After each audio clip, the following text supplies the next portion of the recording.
you recently endorsed a presidential candidate for the very first time. You endorsed Hillary Clinton. Why did you do that?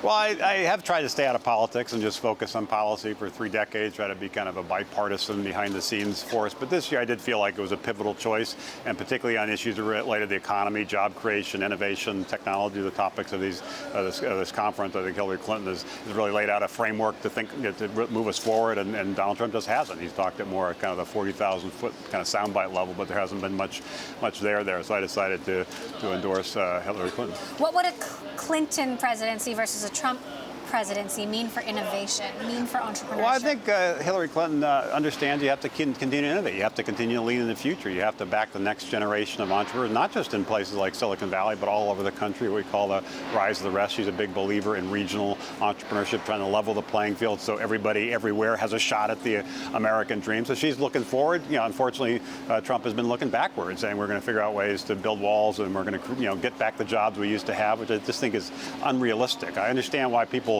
are supportive of him. There are a lot of people who do feel frustrated and left out, kind of left behind, fearful of the future, are worried about the impacts of globalization and digitization on their own lives. I get that. I just don't think that Trump is the right way to solve that problem. I think supporting Clinton and focusing more on the future and more on job creation, creating the next industries. 200 years ago, 90% of us worked on farms. Now 2% have worked on farms. You have to constantly reinvent your economy, constantly create the jobs for the future. And I think Clinton will do a lot better job than that than Trump. There's been some speculation here at the summit about what would happen if Trump is elected, talk of the stock market tanking. Do you think that could happen? I mean, what are the potential consequences, as you see it, of a Trump presidency?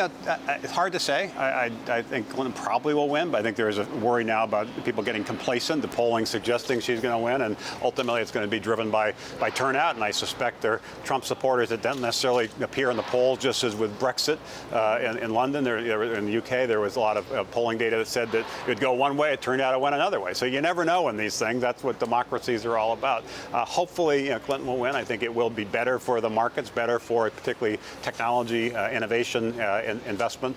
But I don't discount the possibility, even though I think at this point it's looking a little bit more remote, that Trump might win. I think that would be more damaging in terms of our continued moving forward, continuing to support the next generation of entrepreneurs who are trying to build the future, not trying to rebuild the past.